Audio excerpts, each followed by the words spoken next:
Inggit. Ito ang kadalasang pinagmumulan ng mas malalim na galit natin sa isang tao. Hanggang sa hindi na natin namamalayan na nakakagawa na pala tayo ng masama at hindi maganda sa ating kapwa.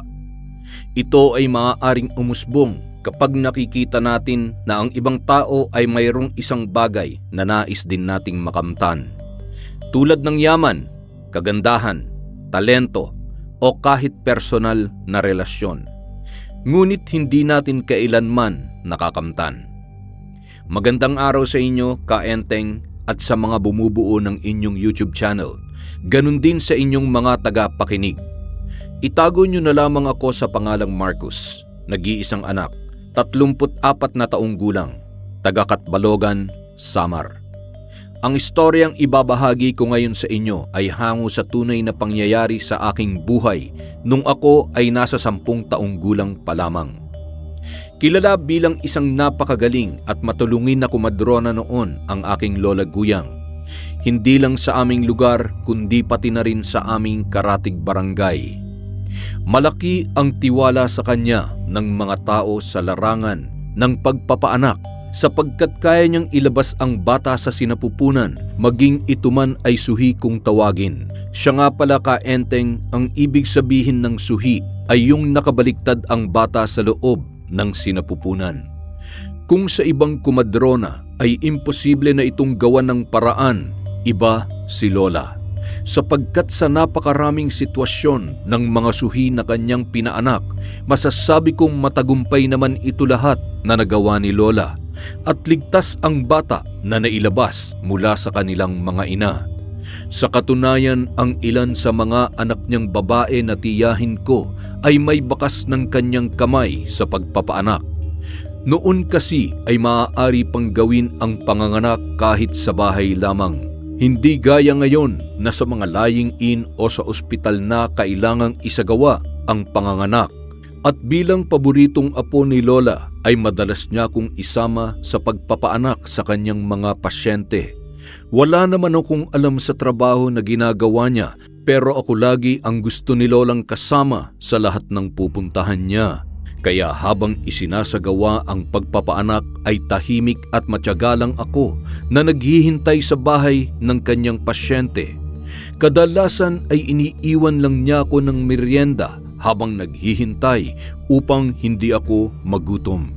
Karaniwan kasi ay halos 2 oras ang itinatagal ng pagpapaanak, depende sa sitwasyon at kalagayan ng babaeng manganganak.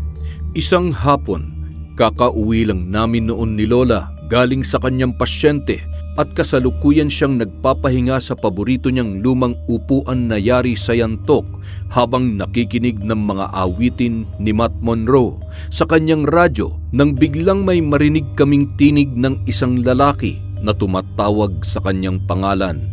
"Tao po, Nanay Guyang!" Katok ng isang lalaki.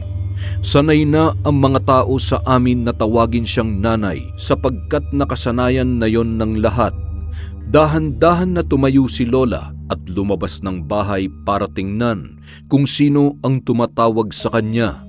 Bagamat sanay na siya na madalas ay may humahanap sa kanya upang tawagin para sa panganganak, kaya hindi na bago sa kanya ang palaging may naghahanap. "Oh, ikaw pala, Nato. Napasadya ka yata. Ano ang sa atin?" tanong ni Lola sa kakilala niyang lalaki.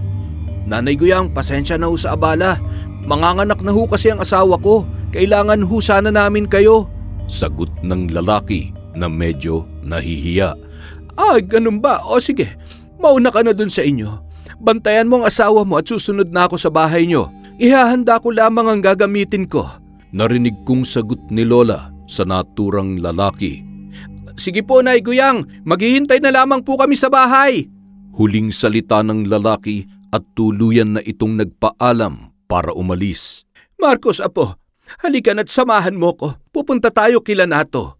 Narinig kong tawag sa akin ni Lola Guyang. Bagamat alam ko na ganun ang gagawin niya, ay hinintay ko pa rin na sabihin niya yon. "Sige po, Lola, ako na po ang magdadala ng mga gamit ninyo." Magalang na sagot ko naman sa kanya. Nakita ko na pinatay niya muna ang kanyang radyo bago kinuha ang payong na nakasabit sa likuran ng pintuan at saka niya ko niyayang lumabas. Nay, isasama niyo na naman ba yan si Marcus? Baka naman ang gugulo lang yan doon. Habol ni nanay na kalalabas lang noon galing sa likuran ng bahay. Katatapos lamang niyang maglaba ng mga damit namin. Hayaan mo na, Helen, para may kasama ako. Tsaka hindi naman magulo yan si Marcus. Tahimik lang yan pag nasa ibang bahay. Sagot naman ni Lola na inakay nako at tuluyan na kaming lumabas ng bahay. Mag-iingat kayo, Nay, ha? Marcus, huwag kang magpapasaway kay nanay. Pahabol na sigaw pa ni nanay. Opo! At yun na lamang ang aking isinagot. Nang malapit na kami sa bahay nila Kuya Nato ay nakita ko na tila aligaga ito na naghihintay sa aming pagdating. Agad naman kaming sinalubong nito nang makita niya kami ni Lola. Oh, Nay Guyang, nandyan na po pala kayo. Kumusta, Marcus? Nakangiti niyang bati sa akin. Ito na kasi ang ikatlong pagkakataon na nakapunta kami sa bahay nila sapagkat si Lola Guyang din ang nagpaanak sa asawa niya sa dalawang unang anak nila. Kaya naman kilalang kilala nako ni Kuya Nato. Mabuti naman po, Kuya Nato. Salamat po. Tugon ko naman na nakangiti rin sa kanya at niyaya niya na nga si Lola sa loob ng kwarto kung nasaan nandun si Ate Janice na kanyang asawa. Naiwan naman ako sa pinakasala ng kanilang bahay. Sanay na ako sa ganoong sitwasyon. Habang ginagawa ni Lola ang pagpapaanak ay naghihintay lamang ako sa labas o kaya naman ay sa sala. Inabutan pa ako ni Lola ng isang balot ng biskwit bago sila pumasok sa loob ng kwarto. Maya-maya nakita kong lumabas si Kuya Nato mula doon. Bakit po kayo lumabas, Kuya Nato? Takang tanong ko. Hindi daw lumalabas yung baby kapag nakabantay ang tatay. Kaya sabi ng lola mo, lumabas muna ako. Nakangiti namang tugon nito sa akin. Ilang segundo pa ang lumipas, narinig kong may tumatawag na boses ng matanda sa labas. Nato, nandito na ako! Pasensya na at medyo nahuli ako. Hinanap ko pa kasi ang mga gamit ko at nakalimutan ko kung saan ko yun nilagay. Sabi ng isang matandang babae na sa pagkakatanda ko ay si Aling Bering. Isa din siyang kilalang kumadrona sa lugar namin bagamat si Lola Guyang pa rin talaga ang mas gusto ng karamihan. Bigla namang nagulat si Kuya Nato sa pagdating na yon ni Aling Bering. Naalala niya na una niya pala yung sinabihan upang tawagin na magpaanak sa kanyang asawa. Ngunit dahil nga wala daw ito doon sa bahay at anak lamang nito ang nakaharap niya ay hindi niya na ito nakausap kaya si Lola Guyang na ang kanyang pinuntahan. Aling Bering, pasensya na po kayo. Nandito na po kasi si Nanay Guyang. Siya na po nagpapaanak kay Janice. Wala ka po kasi kanina sa inyo nung pumunta ako. Anak niyo lang po ang nakausap ko at hindi daw niya alam kung nasan kayo kaya si Nanay Guyang na lang po ang tinawag ko. Mahaba at magalang na paliwanag ni Kuya Nato. Ay, ganun ba? Nasa bahay lang naman ako kanina. Baka hindi alam ng anak ko na nakauwi na ako. Ay, hindi bale. Sige, aalis na lamang ako. Akala ko pa naman ako lang ang tinawag mo. May nauna na pala sa akin. Tila may tinig pagtatampo sa boses ni Aling Bering tsaka kumilos na ito papaalis. Pasensya na po, Aling Bering. Hindi ko rin po kasi alam na nandoon pala kayo. Hinging paumanhin ni Kuya Nato na napapakamot pa sa ulo sa pagkapahiya. Subalit hindi na siya sinagot pa ni Aling Bering. Nagtuloy-tuloy na ito sa paglakad papalayo. Halos 2 oras din ang lumipas nang marinig na namin ang pag-iyak ng sanggol. Palatandaan na nanganak na ang asawa ni Kuya Nato. Tuwang-tuwa naman si Kuya Nato at tila sabik na sabik itong pumasok sa loob ng kanilang kwarto. Kasunod naman ng pagpasok niya sa loob ay ang paglabas ni Lola. Halika na apo, umuwi na tayo. Pagyayaya sa akin ni Lola at ako ay tumayo na. Bago pa ako makatayo ay nakita ko na lumabas muli ng kwarto si Kuya Nato at may iniabot kay Lola. Nay Guyang, ito po para sa inyo. Maraming salamat po. Nakangiting pasasalamat niya kay Lola sabay abot ng 500 piso. Naku, nag-abala ka pa. Baka wala ka ng panggastos. Magastos kapag may bagong panganak sa bahay. Sabi ni Lola Guyang na halos ayaw pang tanggapin ang ibinabayad ni Kuya Nato. Naku, hindi po, Nay. Inihanda po talaga namin yan para sa inyo. Tanggapin nyo na po. Pagpupumilit pa sa kanya. O siya, sige. Ikaw ang bahala. Maraming salamat, ha. Sabihin mo kay Janice, huwag kalilimutan ang mga hinabilin ko sa kanya. Huling sabi ni Lola at sabay na naming binaybay ang daan palabas ng bahay. Nag-aagaw na ang dilim at liwanag nang makauwi kami ni Lola. Nakita ko na tapos na rin magluto si Nanay ng aming hapunan. Inalok niya na kami para kumain. Madalas ay 3 lang kami sa bahay sapagkat ang aking ama ay stay-in sa kanyang trabaho sa Maynila. Umuuwi lamang siya tuwing araw ng linggo. Habang salo-salo kaming kumakain sa lamesa ay nagulat kami sa pagtawag muli sa pangalan ni Lola Guyang. Boses yon ng isang matandang babae. Oh, Nay, huwag mong sabihin na tatanggap ka pa ng pasyente ngayon. Anong oras na?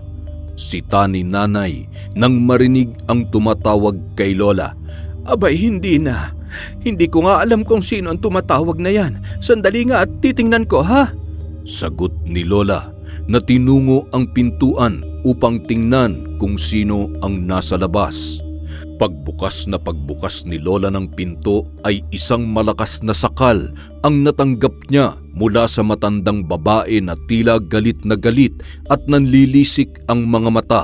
Tayo-tayo ang mahabang buhok nito. Hindi naman agad nakagalaw at nakasigaw si Lola dahil sa higpit ng pagkakasakal sa kanya. Ayon sa pagkakasalaysay niya ay naramdaman din niya na iniangat siya nito habang sakal-sakal sa leeg at halos malagutan siya ng hininga sabay binitawan siya nito upang mapasalampak sa sahig. Doon lang siya nakasigaw nang makawala na siya sa kamay ng matandang galit na galit. Uubo-ubo siya na tinawag ang aming pangalan para humingi ng tulong. Kaya nang makita namin siya ay nakaupo na siya sa sahig at tila hinang-hina. Gulat na gulat naman kami ni Nanay at agad ko siyang inabutan ng isang basong tubig. Nay, ano po nangyari? Bakit nasa sahig kayo? Sino ba yung tumawag sa inyo kanina? Taka at litong tanong ni Nanay sa kanya. Hindi ko siya kilala, anak. Parang pamilyar ang mukha niya sa akin pero hindi ko maalala kung saan ko siya nakita. At sa itsura niya kanina, mahirap siya makilala, anak. Uubo-ubong boses na sagot ni Lola. Agad ko naman siyang inalalayan at dinala pabalik sa upuan sa harap ng lamesa. Sinubukan pang silipin ni Nanay ang labas ng pinto sa pag-aakalang may makikita siya doon, ngunit wala na ni anino ng sino mang gumawa noon kay Lola. Kaya naman nilapitan niya na lang si Lola at hinagod-hagod ang likuran. Ayos ka lang ba, Nay? Sino kaya ang taong yun? Takang-taka pa rin na tanong ni Nanay habang nag-iisip. Tsaka, Nay, bakit naman niya yung gagawin kay Lola? Wala naman akong kilala na kaaway si Lola. Sabi ko naman habang nakatingin kay Lola at awang-awa. Pare-pareho nating hindi alam kung sino yon. Sa bilis ng pangyayari ay hindi ko na talaga siya ng mukhaang maigi. Isa pa, nanlalabo ng paningin ko kanina dahil sa higpit ng pagkakasakal niya sa akin. Basta ang naaalala ko sa mukha niya, galit na galit siya. Kitang-kita ko ang galit sa mga mata niya. Magulo ang kanyang buhok at mahaba ang kanyang mga kuko. Sobrang lakas din niya. Pagkukwento pa ni Lola. Sa narinig na yon ni Nanay ay napayakap siya sa sarili sa labis na pagkakilabot. Kailangan natin magdobling ingat dahil sa nangyaring ito. Sana naman malaman natin kung sinong gumawa niyan sa inyo, Nay. Mayroong pag-aalala sa boses ni Nanay. Isarado mo na maigi ang pintuan at bintana, Helen. Utos nito sa kanya. Napatango naman si Nanay at niyaya na kami ni Lola na ituloy na ang aming naudlot na paghahapunan. Kinabukasan. Oh, Nay, ayos lang ba kayo? Mukhang inuubo pa rin kayo, ah. Dapat kasi hindi na kayo tumanggap ng pasyente ngayon eh. Sabi ko naman dapat nagpahinga ka na lang. Nag-aalalang salubong sa amin ni nanay pag-uwi namin galing sa pagpapaanak isang hapon. Kanina ko pa nga po siya niyayaya na umuwi, Nay. Naramdaman ko kasi kanina pa na hindi okay ang pakiramdam niya. Sagot ko naman. O siya, sige, total naman eh, nakapagluto na ako. Mabuti pa kumain na muna tayo para makainom na rin kayo ng gamot. Sabay sabi ni nanay habang hinahanda na ang pagkain ni Lola. Ako naman ay naghahanda na para gumawa ng aking assignment. Tuwing umaga lang kasi ang pasok ko sa eskwela, kaya sa hapon nakakasama pa ako kay Lola sa kanyang pagpapaanak. Makalipas ang ilang oras, natapos na ni nanay pakainin si Lola at napainom na rin ng gamot. Ganap na 8:00 na ng gabi na magpaalam si Lola na matutulog na. Pumasok na siya sa sarili niyang kwarto, ngunit ramdam ko pa rin na hindi maayos ang kanyang pakiramdam. Kinabukasan, nagising kami dahil sa daing ni Lola na masakit ang kanyang ulo at hindi na tumitigil ang kanyang pag-ubo. Nakakaramdam din daw siya ng pananakit ng lalamunan at parabang may sumasakal sa kanya. At dahil nga sa mga nakakabahalang nararamdaman niya noon, napagdesisyonan na namin na dalhin siya sa albularyo sa aming lugar. Ayaw pa nga sanang pumayag ni Lola dahil gastos lamang daw yon at pare-pareho pa kaming maaabala, pero ipinilit ni nanay na gawin yon. Maaari naman daw na hindi na kami umalis ng bahay at ang albularyo na lamang ang papupuntahin namin upang isagawa ang gamutan. Kaya naman agad na sinundo ni nanay ang isa sa kilalang albularyo sa aming lugar na si Mang Erning. Kinahapunan, dumating ang albularyo na sinundo ni nanay. Pagpasok niya sa pinto ay napatitig na agad siya kay Lola at tila may nakikita siyang kakaiba na siya lamang ang nakakaintindi.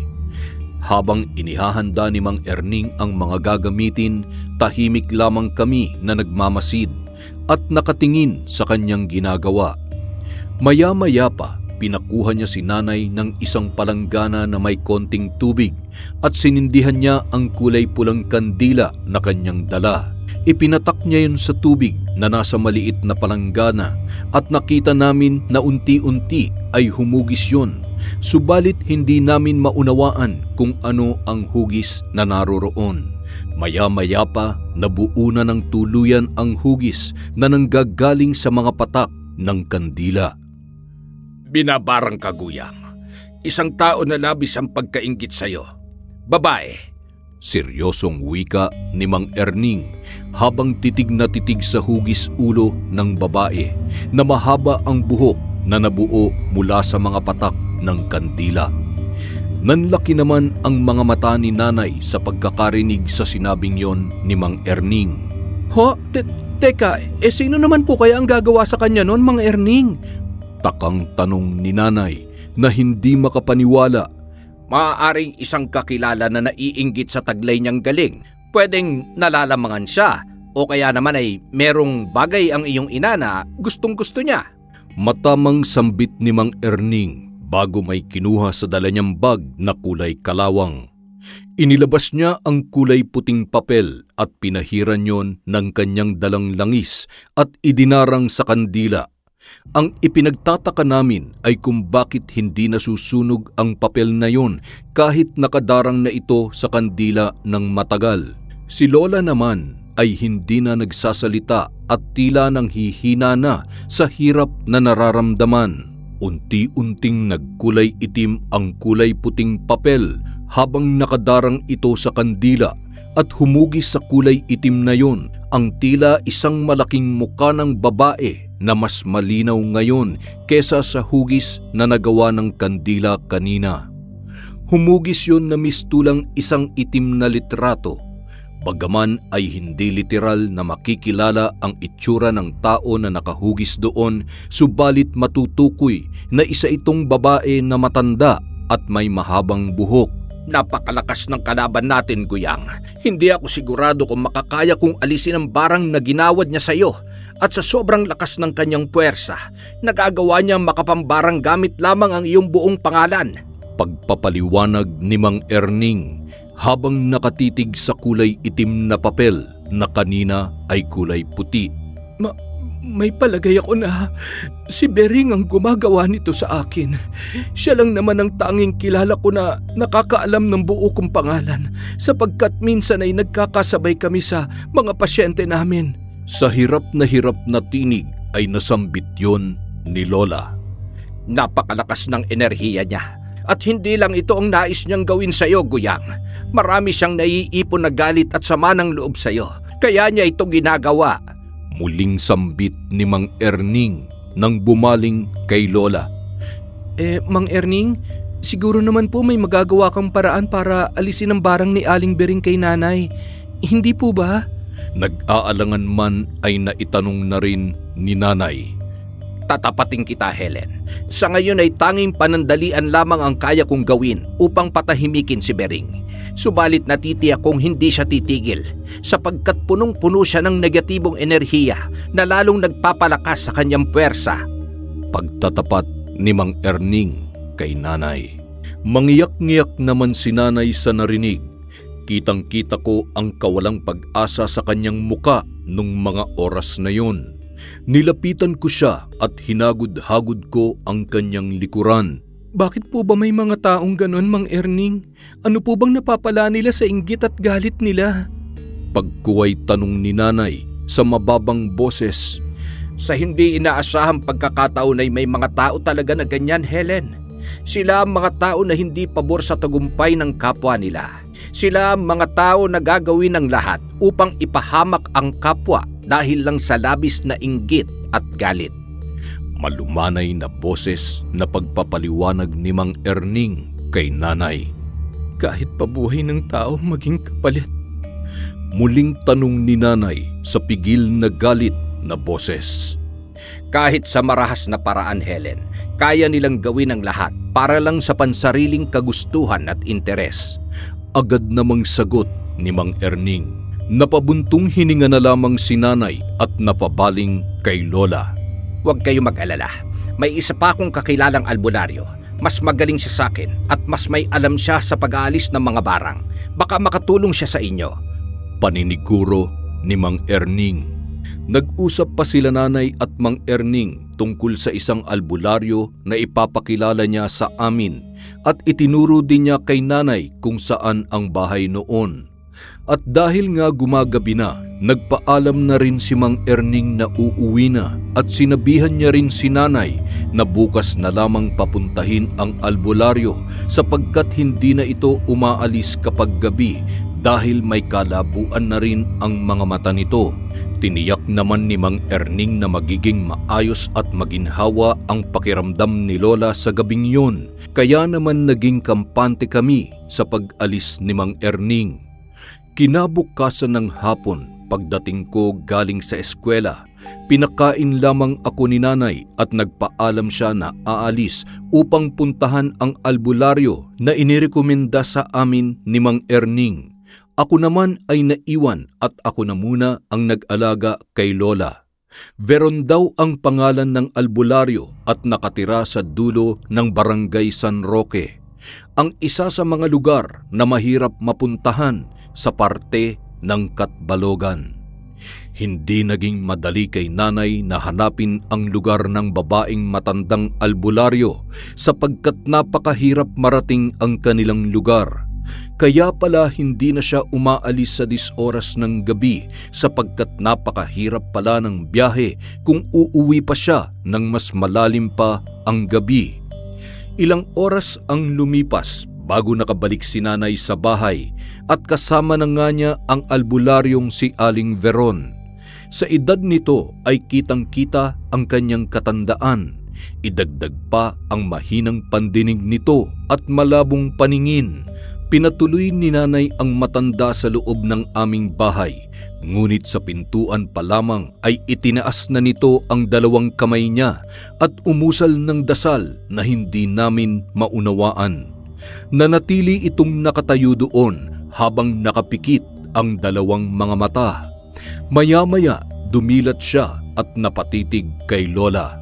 Sumenya siya kay nanay na nais na niyang maupo. Inalalayan naman siya ni nanay para makaupo ng maayos. Malakas ang gumagawa nito sa iyo, Guyang. Paunang sabi nito kay Lola nang makaupo na sa kanyang tabi.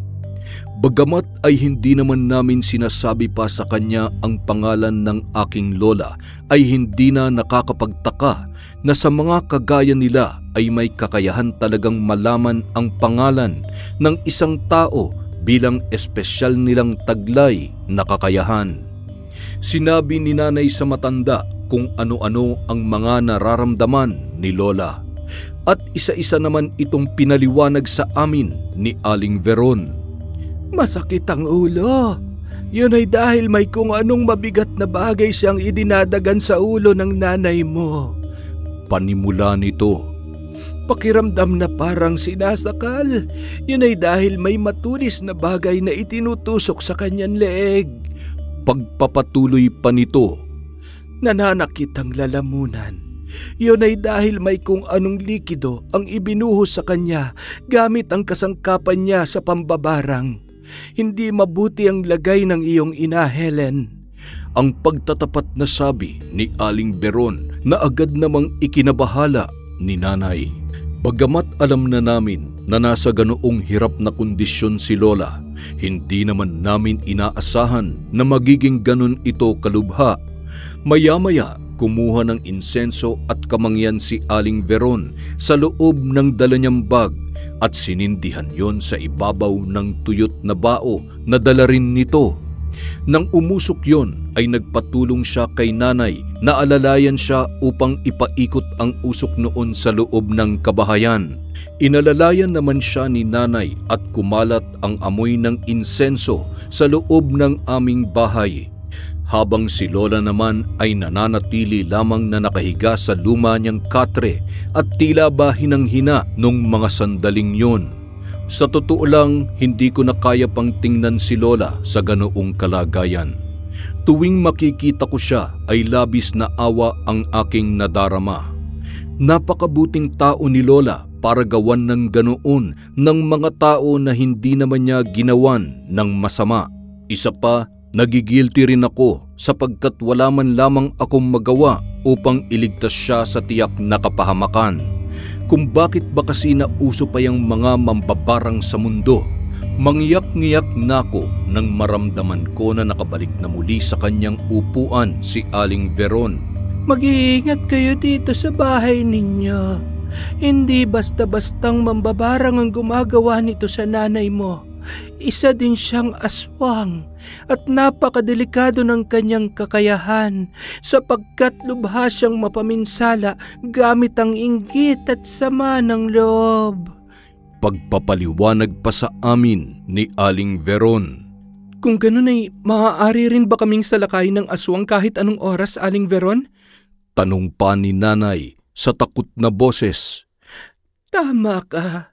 Kahit anong oras niya naisin, maaaring sumalakay siya sa ibang anyo at maaaring minsan na siyang sumalakay sa inyo na hindi ninyo nalalaman.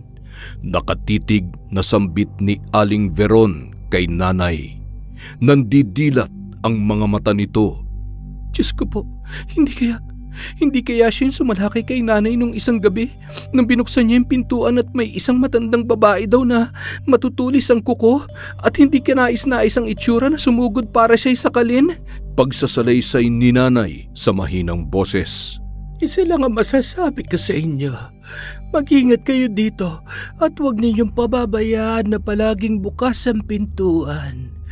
Yan ang magiging daan upang makapasok sa bahay ninyo nang hindi nyo siya namamalayan. Ingatan mo din itong anak mo. Pagpapaalala ni Aling Veron kay nanay at bumaling naman sa akin. Niyakap ako ni nanay tsaka nagsalita sa galit na boses. Hindi!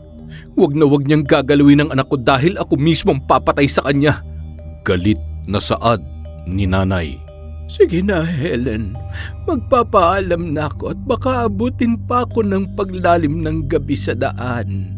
Sabi ni Aling Veron. at isa-isa nang niligpit ang kanyang mga gamit. Inalalayan naman siyang muli ni nanay at isinakay siya sa tricycle upang ihatid sa mismong bahay nito sa San Roque. Mag-iingat po kayo, Aling Veron, ha? Hindi ko na po kayo maihahatid dahil ang anak ko lamang at si nanay ang naiiwan dito sa bahay.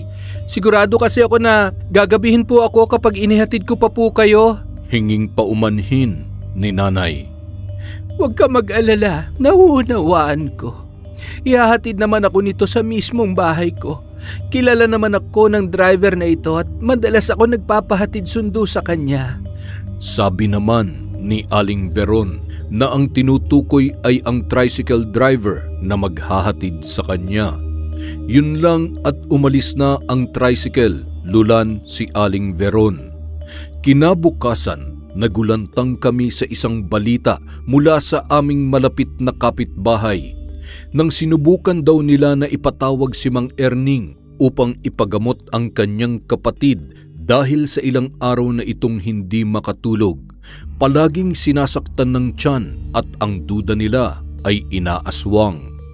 Ngunit nang ipapatawag na nila si Mang Erning ay nabalitaan nila na namatay na raw siya sa hindi pa alam na kadahilanan. Laking gulat namin nang malaman ang matunog na usap-usapan na ang may kagagawan daw ng pagkamatay niya ay aswang na mambabarang. Walang iba kundi si Aling Bering.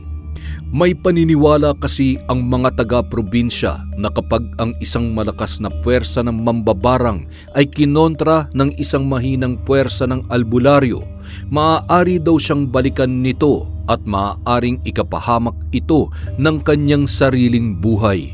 Ang tawag daw sa kakayahan na ito ng mga mambabarang ay pagbabalik. Sa prosesong ito, nalalaman daw kaagad ng mambabarang kung sino ang kumukontra sa kanya at naggagawa niya na ibalik yon sa taong kumukontra sa mas masama at hindi kanais-nais na paraan. Maaaring ang pagbabalik ay magdulot ng isang malubhang sakit, paghihirap at sa isang malalang sitwasyon ay maaaring magdulot ito ng kamatayan gaya ng nangyari kay Mang Erning. Diyos ko, napakalakas nga talaga ni Aling Bering. Ano kaya kung puntahan ko na lang siya? Makikiusap na lang ako. Magmamakaawa ako para itigil na niyang ginagawa niya kay nanay. Nag-aalalang sambit ni nanay sa harapan namin nang nasa harapan kami ni Lola na kasalukuyang nakahiga sa kanyang katre at hinang-hina pa rin ang pakiramdam. Kayo po ang bahala, Nay. Basta po makakabuti at makakatulong para sa paggaling ni Lola, susuportahan ko po kayo. Pagsang-ayon ko naman na noon ay hindi na rin halos mabuo sa isip ko kung ano pa ang maaari naming gawin. Pero anak, hindi ko pa kasi sigurado kung siya nga talagang gumagawa nito kay nanay. Base sa sinabi lamang ni Mang Erning at Aling Veron na si Aling Bering nga daw ang gumagawa nito kay nanay. Mahirap naman kung basta-basta na lang tayo mambibintang ng tao. Mabigat na akusasyon ang gagawin ko dahil buhay ni nanay ang nakasalalay dito.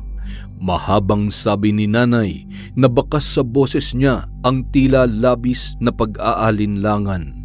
Sa mga panahong yun, iilan lamang ang kilalang magagaling at malalakas na albularyo sa aming lugar. At ang ilan nga sa mga yon ay sina Aling Veron at Mang Erning. Ngunit sa kasamaang palad ay binawian na ng buhay si Mang Erning at ang ibig sabihin noon ay nabawasan na ang mga albularyo na maaaring makatulong sa amin sa mga hinaharap. Maya-maya pa narinig namin ang pagdaing ni Lola. Nakadilat ang mga mata nito. Tanging pag-ungol lamang at mahinang boses ang naririnig namin mula sa kanya. Ang sakit ng ilong ko. Ang kati.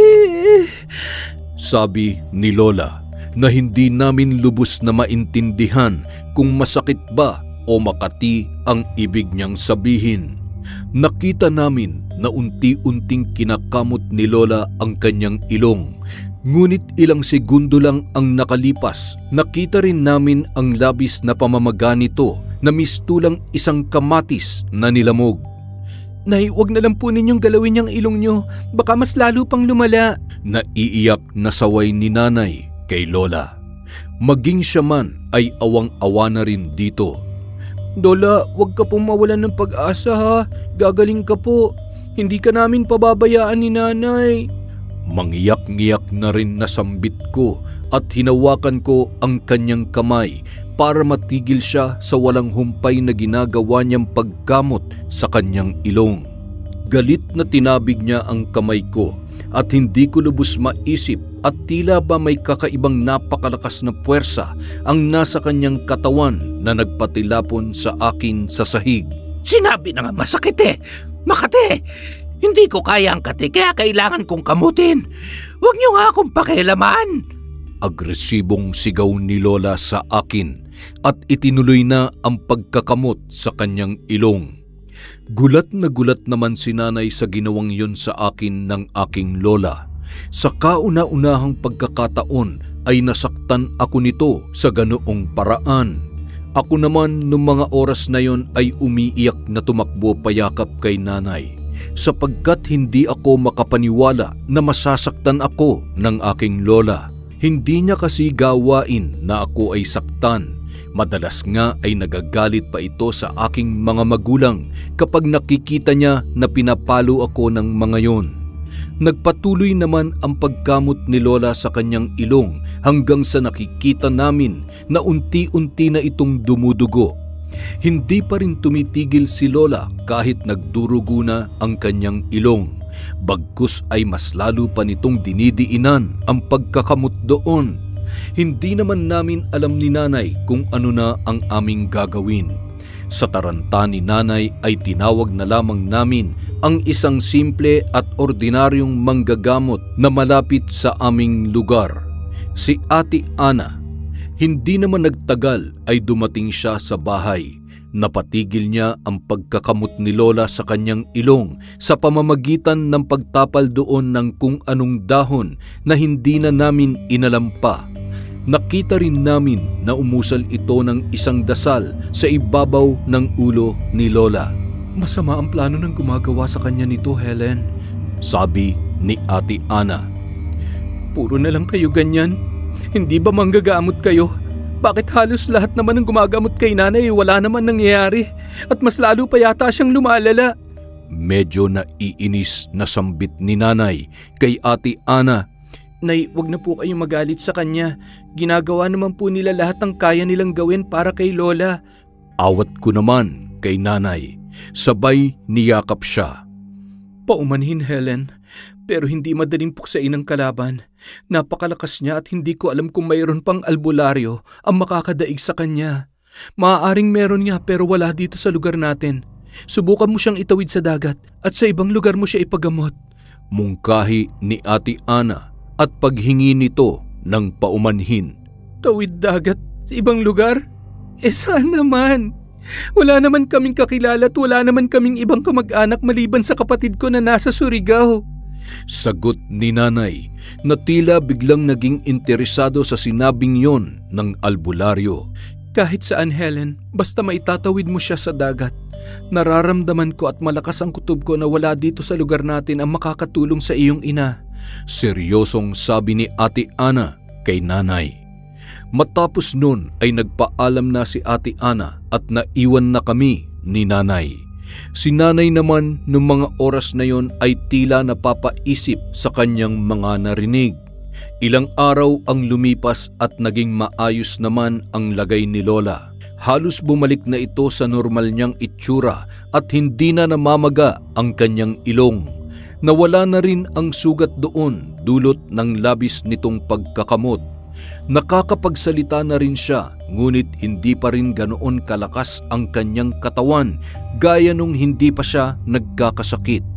Nakahiga pa rin siya sa katre at hindi pa rin makayanang makalakad. Paminsan-minsan inaalalayan siya ni Nanay na maglakad-lakad sa labas ng bahay. Ngunit kapag tumataas na ang araw ay tila napapaso na ito at galit na gusto na ulit pumasok sa loob ng aming bahay. Walang hiyambering na yan. Pangitingiti pa sa akin noon kapag nakakasalubong ko sa daan. Yun pala, siya din ang tatraydor sa akin. Galit na sambit ni Lola nang minsang magkakaharap kami at nagkukwentuhan. Nakakaupo na siya ng mga panahon na yun, subalit mahina pa rin ang kanyang katawan. Nay, hindi pa naman po talaga tayo sigurado kung siya nga talagang gumagawa nito sa inyo. Gaya nga ng sinabi ko, galing lang sa mga albularyo ang mga yon. Depensa naman ni nanay na ikinaiinis ni Lola. Sino pa sa palagay mong gagawa sa akin ito, Helen? Si Bering lang ang batid kong may lihim na inggit at sama ng loob sa akin. Dahil madalas ay nauunahan ko siyang puntahan ng mga pasyente na tumatawag sa akin. Hindi ko naman kasalanan kung ayaw sa kanya ng mga tao. Inis na sabi ni Lola at pigil ang galit. O siya, sige na. Huwag niyo na masyadong isipin yon. Ang mahalaga, unti-unti nang bumubuti ang kondisyon niyo. Kaya wag na kayo masyadong mag-isip. Hindi maganda sa inyo yan. Pagpapakalma naman ni nanay kay Lola. Sana la, gumaling ka na. Miss ko na yung palagi tayo magkasamang umaalis ng bahay eh. Malungkot kung saad. Napabaling naman sa akin si Lola at napatitig siya sa aking muka. Saka ngumiti ng napakatamis bago nagsalita. Huwag ka mag-alala, Apo. Gagaling na si Lola at magkakasama na ulit tayong umalis. Sabi niya na hinaplos pa ang aking muka. Naiiyak naman ako at napayakap na lamang sa kanya. Kinabukasan, hindi kami makapaniwala sa kondisyon ni Lola.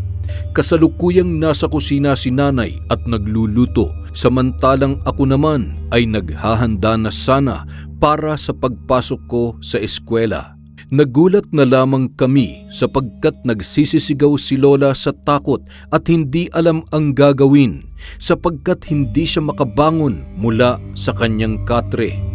Nang pinuntahan namin siya ay kitang-kita namin ang napakadaming langgam na itim na nagsisilabasan sa bawat parte ng kanyang katawan.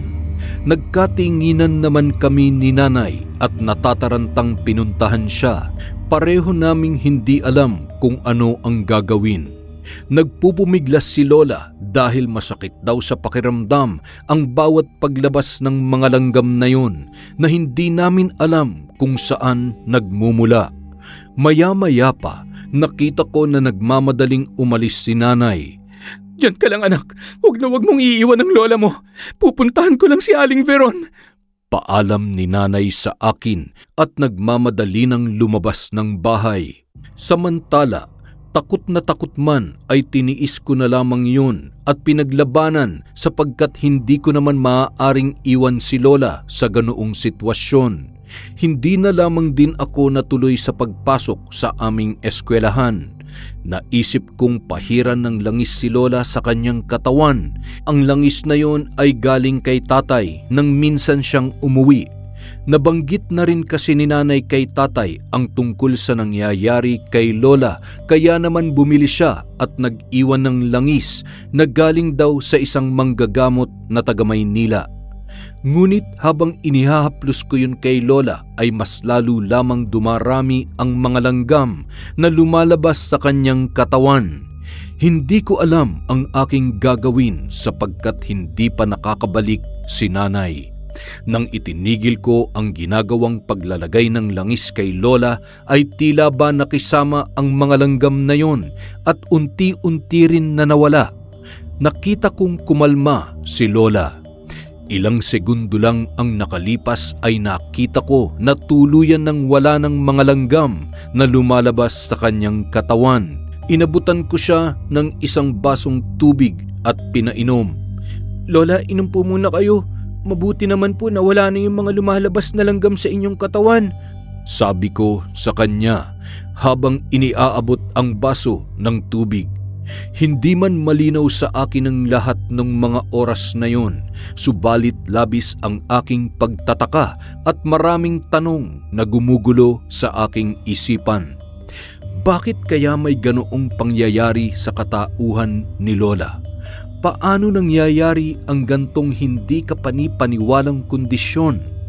Bakit kailangang itawid pa siya ng dagat para lamang magamot ang kanyang sakit? Sakit ba talaga ito? Kung oo, anong klaseng sakit ang dumapo sa kanya? Ano ba ang barang At ano ang maaaring idulot nito kay Lola? Ito ang mga tanong na nagpapaulit-ulit sa aking isipan na hindi ko mahanapan ng tamang kasagutan. Halos 1 oras pa ang lumipas, nakabalik na rin sa wakas si Nanay. Ngunit laking pagtataka ko dahil hindi niya kasama si Aling Veron. Tila tulala na pumasok si Nanay sa loob ng bahay. Matapos ay naupo ito sa gilid ng katre kung saan ay nakahiga si Lola at kasalukuyang natutulog na. Medyo mabuti naman ang lagay ni Lola, Nay. Pero, teka, bakit po hindi niyo kasama si Aling Veron? Takang tanong ko sa kanya. Blanko ang ekspresyon ng mukha ni Nanay na napabaling sa akin bago nagsalita. Patay na daw si Aling Veron, anak. Tipid ang malungkot na tugon ng aking ina. Po? Bakit daw po? Ano pong ikinamatay niya? Gulat na tanong ko naman sa kanya. Sabi ng anak niya na nakausap ko isang gabi, bigla na lang daw sumakit ang tiyan ni Aling Veron. Hindi daw maalis yung sakit. Lahat na daw ay ginawa nila upang lunasan at magamot siya, pero nung sumapit ang pagtilaok ng manok kinaumagahan, kasabay noon ay binawian siya ng buhay. Sobrang lungkot naturan sa akin ni Nanay. Ako naman ay napapayuko na lamang sa aking natuklasan. Nagtataka lang ako kung bakit halos lahat yata ng albularyo na sinubukang gamutin si Lola ay nauuwi sa pagkamatay. Isa din bang biktima ng pagbabalik si Aling Veron? Sa isipin na yon ay narinig kong nagsalitang muli si Nanay. Lahat ng gumamot sa lola mo'y namatay.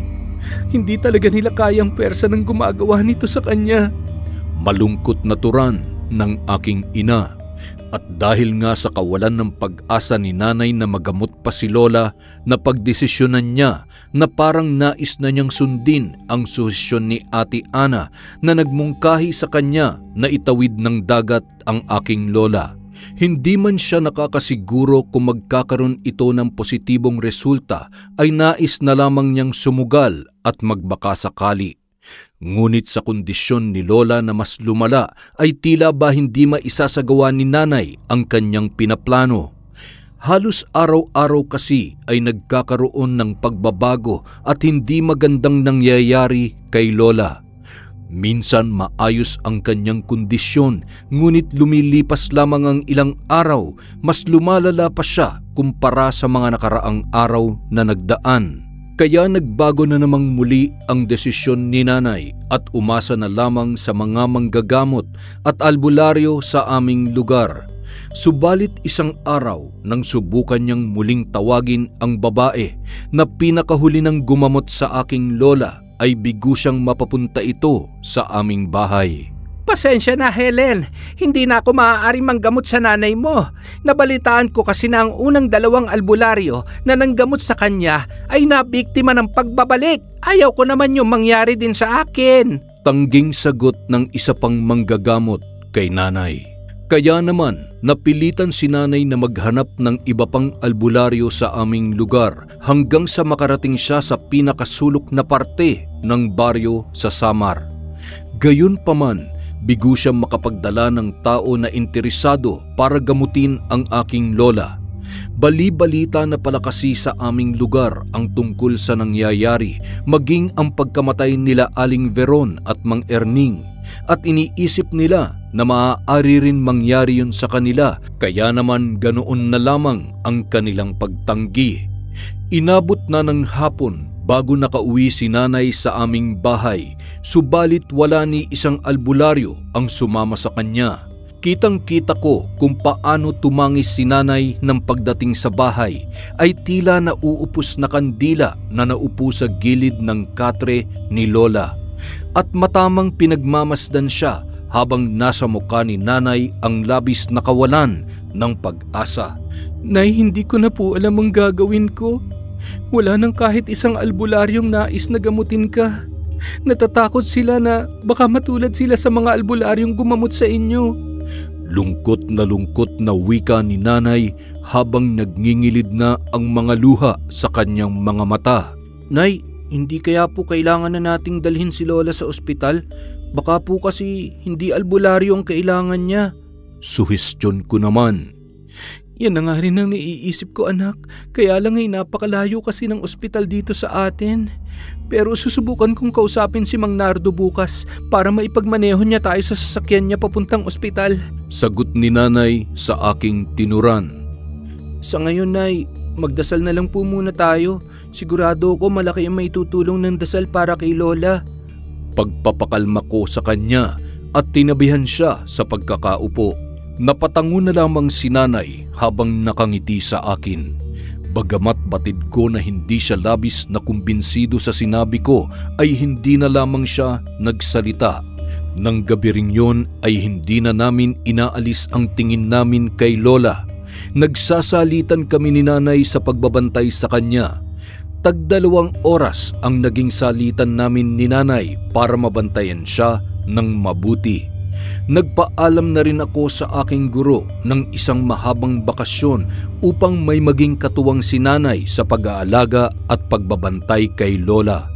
Mabuti na lamang at naiintindihan ako ng aming guro at pumayag siya na magbakasyon muna ako. Kasalukuyang nakabantay ako kay Lola habang natutulog si nanay nang may narinig akong bumagsak sa labas na malakas na tila isang tao na galing sa itaas. Napabalikwas naman si nanay sa gulat at napabangon. Ano yun, Marcos? Gulat na tanong ni nanay sa akin. Hindi ko po alam, Nay. Nagulat nga din po ako eh. Pero dinig ko po galing sa itaas tapos parang bumagsak sa baba. Sagot ko na may pagtataka din sa aking boses. Sandali nga't sisilipin ko. Paalam ni nanay na tinungo ang pintuan. Binuksan ni nanay ang pinto na eksakto lang sa makikita niya ang labas. Nang makasilip siya ay laking gulat niya nang makita niya ang isang nakakatakot na muka. Duguan, kulubot at mistulang muka ng pinaghalong buwaya at kalabaw. Malakas ang ungol nito na kasing tunog ng isang nagngangalit na lobo. Sa labis na gulat at pagkatakot ni nanay ay agad niyang pabagsak na naisara ang pintuan. Ngunit hindi niya ito naisarado ng lubos sapagkat ipinasok ng kung anong nilalang ang kanyang kamay na maitim at punong-puno ng balahibo. Nagpupumilit itong makapasok. Kitang-kita din ni nanay ang mga kuko nito na galit na nais mangalmot anumang oras. Ako naman ay nagulat din sa malakas na pagsigaw ni nanay hanggang sa inutusan ako ni nanay na kunin ang itak na nasa ilalim ng katre ni Lola. Ito ang itak na minana pa niya kay Lolo noong ito ay nabubuhay pa. Mabilis ko yung kinuha sa ilalim ng katre at agad na iniabot kay nanay. Nay, mag-iingat ka! Sigaw ko sa kanya pagkabigay ko ng itak. Agad namang tinaga ni nanay ang mabalahibong kamay na nakaipit sa pintuan at nakita ko na nagdulot yon ng malaking sugat sa kamay ng kung anumang elemento. Dahil sa pagtaga ni nanay sa kanya, nakita namin na mabilis nitong hinila ang kanyang kamay palabas dahilan upang maisara na ni nanay ang pintuan. Tanging dugo nito ang naiwan sa pinto ng aming bahay. Narinig namin na lalong lumakas ang pag-ungol at paghuni ng tila isang galit na lobo. Nagtagal pa ito sa labas ng aming bahay at tila nagpapaikot-ikot yon bago pa tuluyang nawala sa aming pandinig. Sa labis na takot namin ay hindi namin namalayan na halos magmamadaling araw na pala nang mapagdesisyonan ni nanay na ako na lang muna ang patulugin at siya na lang muna ang magbabantay kay Lola. Si Lola noong mga oras na yon ay mas lumala ang kondisyon. Nakakarinig pa siya at nakakapagsalita ngunit mangilan-ngilang salita na lamang ang kanyang nasasabi. Tila ba umatras na ang kanyang dila kaya hirap na siyang magsalita. Kinabukasan, agad na pinuntahan ni nanay si Mang Nardo na siyang kakausapin niya upang maghatid sa amin sa ospital. Mabuti na lamang at hindi yun tumanggi. Nagmadali naman na nag-asikaso si Mang Nardo dahil aabutin ng halos 3 oras ang biyahe papunta sa ospital. Ang jeep na sasakyan ni Mang Nardo ang gagamitin namin. Ilan lamang siya sa may mga jeep sa lugar namin noong mga panahon na yon sapagkat ginagamit niya yon sa paghahatid ng mga gulay at prutas sa mga karatig bayan bilang kanilang negosyo. Naglagay si Mang Nardo ng malapad na upuan na yari sa kahoy upang doon ihiga si Lola. Nilagyan din nila yon ng unan at nagdala rin si Nanay ng kumot. Magkatabi kami ni Nanay na naupo sa mahabang upuan na nasa gilid ng sasakyan. At sa harapan naman ng sasakyan ay si Mang Nardo at ang kanyang asawa na si Aling Lucy. Habang nasa biyahe, taimtim na umuusal ng dasal si Nanay habang nangingiyak-ngiyak na. Naririnig ko rin na binabanggit niya ang pangalan ni Tatay ng paulit-ulit. Hindi man niya sabihin sa akin ay batid ko na nangungulila siya kay Tatay sapagkat kailangan niya ng katuwang lalo na ng mga sandaling yun. Oo, at nandun ako upang damayan siya, subalit iba pa rin ang tulong at suporta ng isang asawa at nauunawaan ko naman yun. Kaya naman nakaramdam ako ng matinding awa kay Nanay. Halos ilang linggo na rin kasi siyang pagod at puyat sa pag-aalaga at pag-aalala kay Lola.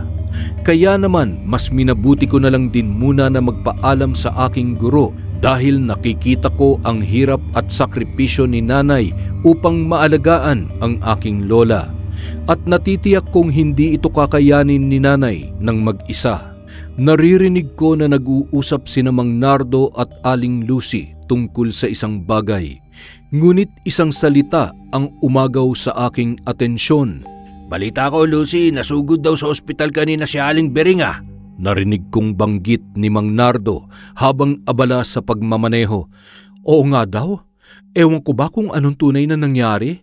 Basta nadinig ko sa kwento ng anak niya, naggapas daw sa bukid itong si Aling Bering. Tapos aksidente daw yata yung kamay niya nataga niya. Kaya ayun, ang laki daw ng sugat. Sagot naman ni Aling Lucy habang namamaypay gamit ang dala niyang abaniko. Ay nako, ito namang si Aling Bering. Kung kailan tumanda ay saka pa naging engot. Pagbibiro pa ni Mang Nardo. Napangiti naman ako sa isip. Maloko talaga si Mang Nardo dahil nagawa niya pang magbiro. Sa narinig ko sa usapan ng dalawa, agad na nabuo sa isip ko at napagtagpi-tagpi ang mga sitwasyon at pangyayari. Una, si Aling Bering ang pinagdududahan namin na bumabarang kay Lola. Pangalawa, si Aling Bering din ang nabanggit nila Mang Erning at Aling Veron na tumatrabaho kay Lola. Ikatlo, kung siya nga ang hinihinalang aswang, sigurado ko na siya din ang sumakal kay Lola noon at siya rin ang sumalakay sa amin kagabi na nasugatan ni Nanay sa kamay. Posible nga kayang ganoon nga, na itanong ko yon sa aking sarili. Nasa kalagitnaan na kami ng mahabang biyahe nang walang ano-ano ay biglang nakita ko na dumilat ang mga mata ni Lola at tumayo siya. Labis ang aking pagkagulat at napayakap ako kay Nanay. Kahit naman alam ko na lola ko siya at alam ko na hindi niya ako sasaktan, iba pa rin yung gulat kapag nakakakita ka ng isang tao na halos wala ng malay na nakahiga tapos ay bigla na lamang babangon. Nauuhaw ako, anak. Painumin mo ako ng tubig. Matuwid na salita ni Lola na nakatingin kay Nanay.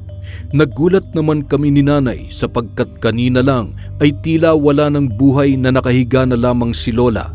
Ngunit ngayon, heto na naman siya at tila ba maayos ng muli ang kanyang kondisyon. Ano ba talaga ang nangyayari kay Lola? Pinaglalaroan ba talaga siya ni Aling Bering? Kahit unti-unti nang nagiging malinaw sa isip ko ang lahat, ay pinagugulo naman ito ng sitwasyon sa nakikita kong kondisyon ng aking Lola. Minsan maayos ang kanyang kalagayan, ngunit mas madalas ay malubha naman yun. Nagmamadali naman na inabot ni Nanay ang baon naming inuming tubig na nasa galon at iniabot yon kay Lola. Sa pagkakagulat namin ay halos maubos ni Lola ang laman ng galon. Ang laking pagtataka lang namin dahil ang laman ng galon na yon ay hindi kayang ubusin ng isang normal na tao. kahit pa sabihin na labis ang pagkauhaw nito. Ngunit nang makita namin kung paano na lamang ito nilagok ni Lola ay nagkatinginan kami ni Nanay. Alam namin pinaglalaruan nga talaga siya. Hindi pa doon natapos ang aming pagtataka sapagkat nakita rin namin na unti-unting nagtayuan ang mga buhok niya. Tumigas ang mga yon na tila ba mga alambre. Hindi kami makapaniwala ni Nanay, subalit nung mga oras na yon ay kitang-kita namin ang katotohanan sa mismong harapan namin. Matapos ni Lolang uminom ng tubig ay nagpaalam na ito na muling hihiga na. Hirap na ulit siya nang bumalik sa kanyang paghiga. Kitang-kita namin kung paano kumakaskas sa unan at sa kahoy na hinihigaan niya ang matitigas niyang buhok. Hindi talaga namin lubos maisip ni Nanay kung paano nangyayari ang mga imposibleng bagay na yon sa aking lola. Nandahil lamang sa inggit ng isang kakilala ay naging ganoon ang kanyang kondisyon. Napaglaruan siya ng tinatawag na mambabarang na noong mga panahong yon ay laganap sa Samar. Ngunit hindi talaga madaling paniwalaan kung hindi mo makikita gamit ang dalawa mong mga mata ang lahat ng nangyayari. Ilang oras din ang ginugol namin sa biyahe bago namin tuluyang narating ang ospital.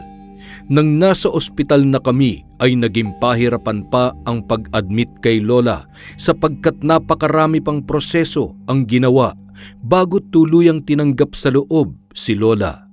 Nang makaharap na namin ang doktor na nag-eksamin kay Lola, nagimbal kami sa sinabi nito. Maging kami ay hindi talaga makapaniwala. Pakiramdam ko maging kami ay pinaglalaruan na rin ng kung sinong gumagawa ng kalapastanganang yon sa aking lola. Kayo po bang anak ng pasyente? Tanong ng doktor kay Nanay nang sa wakas ay lumabas na ito mula sa kanyang kwarto. Opo, ako nga po. Kumusta po ang nanay ko?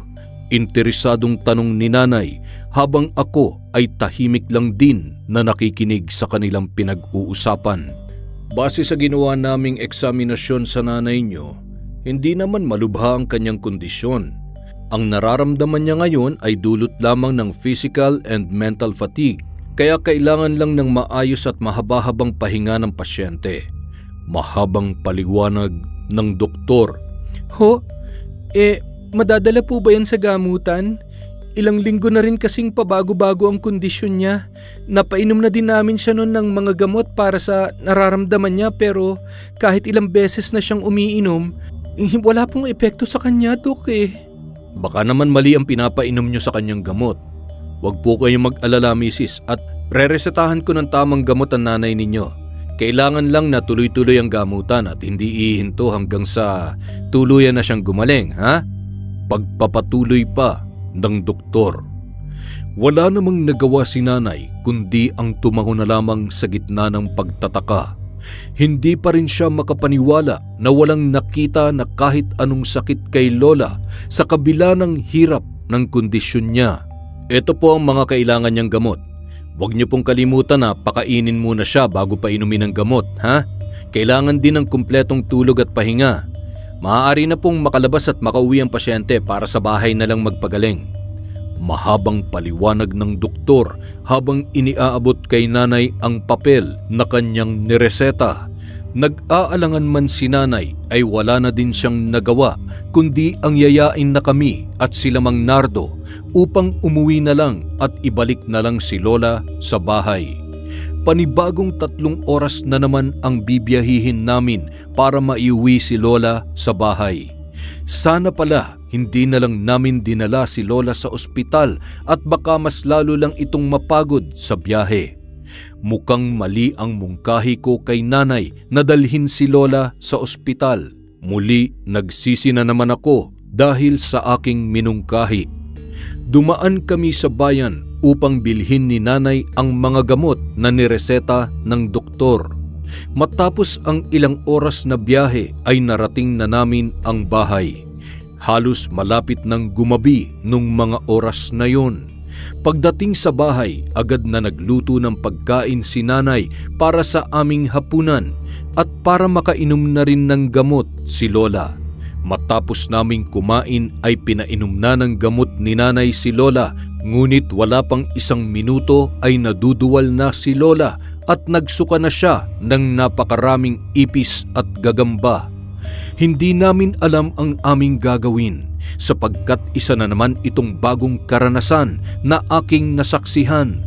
Napakaraming ipis ang lumalabas sa bibig niya at nang subukan siyang alalayan ni nanay upang dalhin sa papag ay nadama ni nanay na sobrang lambot ang kanyang ulo. Nagmistula yung lobo sa labis na lambot. Kitang-kita ko pa ang paglubog ng kanyang mga daliri nang sinubukan niya ulit na pisilin ang ulo ng aking lola sapagkat hindi siya makapaniwala. Tuloy-tuloy pa rin ang pagsusuka ni lola ng napakaraming ipis at gagamba. Si nanay naman ay napapaiyak na lamang habang nagdadasal at ako naman ay hindi na rin alam kung ano ang gagawin. Ngunit sa aming pagtataka ay hindi man lamang namin nakikita kung saan pumupunta ang mga lumalabas na insekto mula kay lola. Basta na lamang nawawala ang mga yon matapos lumabas sa kanyang bibig. Hayaan niyo lang siyang sumuka ng sumuka.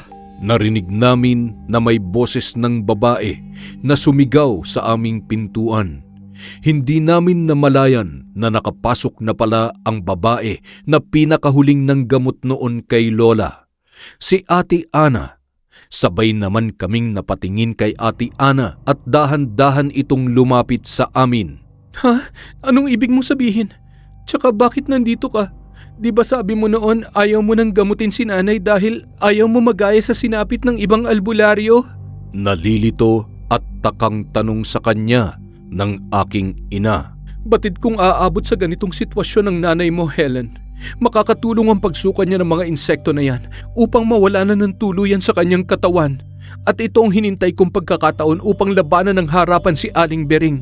Madiin na sagot ni Ate Ana kay nanay. Ha? Alam mo din na si Aling Bering ang gumagawa nito kay nanay?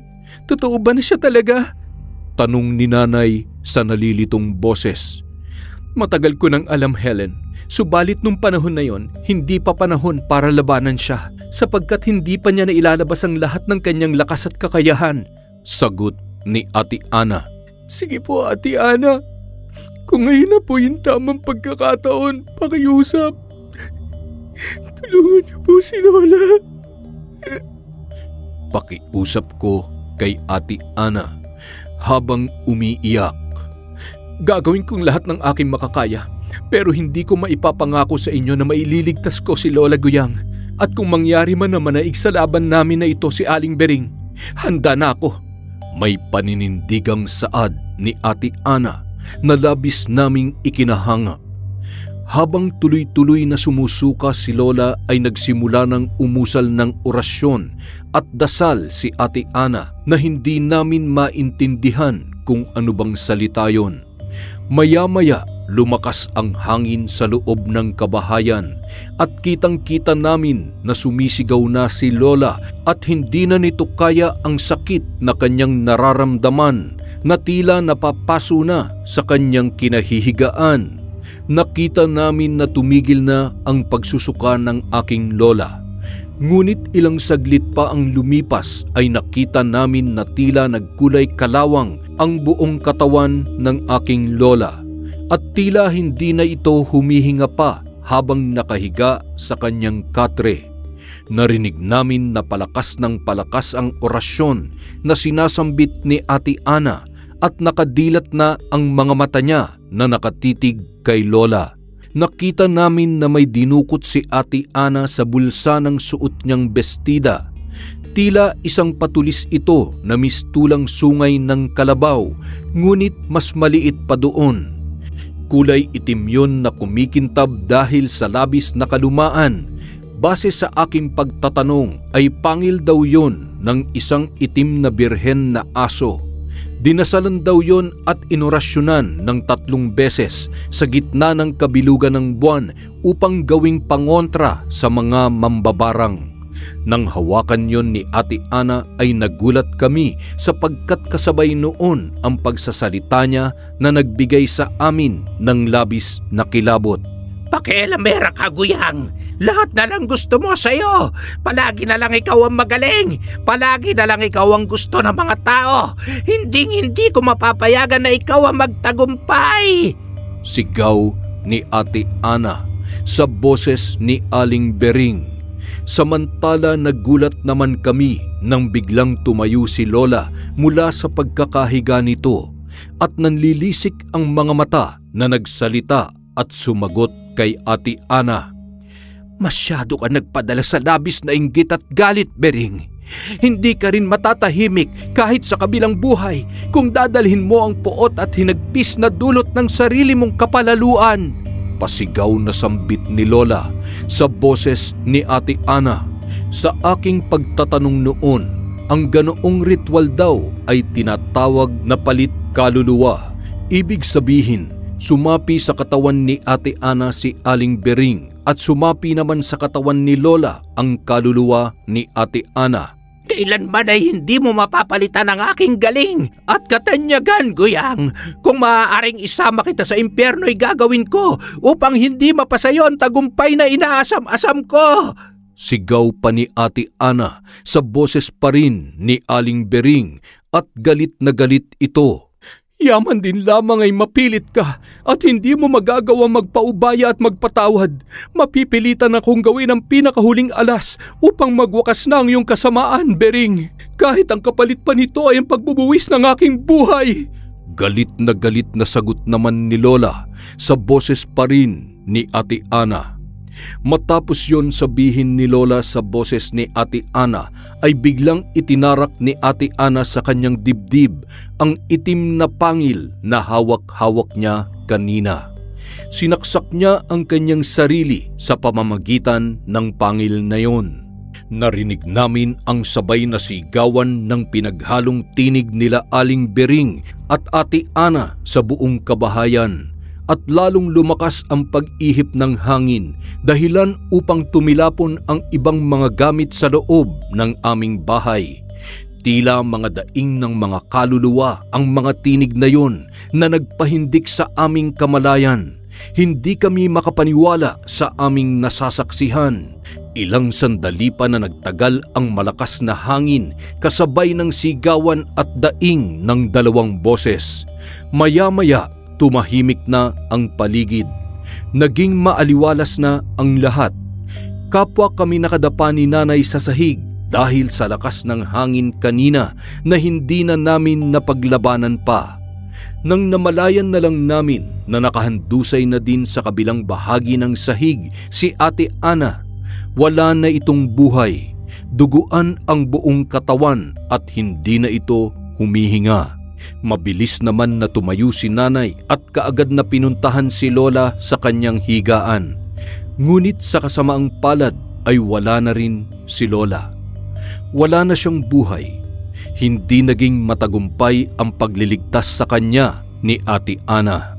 Gayunpaman, nagpapasalamat pa rin kami kay Ate Ana sa pagbubuwis niya ng sariling buhay at sa pagsubok niya na iligtas si Lola laban sa ilalim ng pambabarang ni Aling Berling. Hindi man nailigtas ang aking lola ay nagtapos naman ang kasamaan ni Aling Berling sa pamamagitan ng pag-aalay ni Ate Ana sa kanyang sariling buhay gamit ang kanyang katawan. Nagulat kami nang biglang naputol ang ibabang bahagi ng mga paanan ng katre na kinahihigaan ni Lola. Tila dumoble ang kanyang bigat upang bumagsak ang mga paa ng katre at tuluyan yung nasira. Matapos yon ay nakita namin na naglabas ng napakaraming ihi si Lola. Palatandaan na wala na talaga siyang buhay. Isang malakas na pag-iyak lamang ang narinig ko na binitiwan ng aking ina. At maging ako man ay napaiyak din ng labis sapagkat wala na ang aking lola na siyang palaging nagsasama sa akin sa kanyang mga pinupuntahan. Wala na ang aking lola na siyang palaging nagtatanggol sa akin sa tuwing pinapalo ako noon ni na tatay at nanay. Ang tagpong yon ang naabutan ni tatay at niyakap niya kami ni nanay upang pagaanin ang aming loob. Hindi namin namalayan na araw na pala ng linggo at araw din yon ng kanyang pag-uwi. Nabigyan naman namin na maayos na libing si Lola at ganoon din si Ate Ana. Bagamat si Lola ang naging dahilan ng pagbubuwis ng buhay niya, ay walang anumang katiting na sama ng loob sa amin ang kanyang mga kamag-anak, sapagkat masaya sila dahil sa pamamagitan ni Ate Ana ay may isang kaluluwa na nagwakas ang kasamaan. Sa ngayon, Kaenteng, ay malinaw pa rin sa akin ang lahat ng mga pangyayari. Subalit naging isa na lamang akong buhay na saksi at patunay na minsan, kung ano pa pala yung hindi natin pinaniniwalaan, ayun pa yung mas totoo kesa sa nakikita ng ating mga mata. Maraming salamat po, Kaenteng, sa pag-ere at pagbibigay buhay sa aking tunay na kwento. Hangad ko po ang patuloy ninyong paglago at pagpalain panawa ng Diyos ang inyong channel.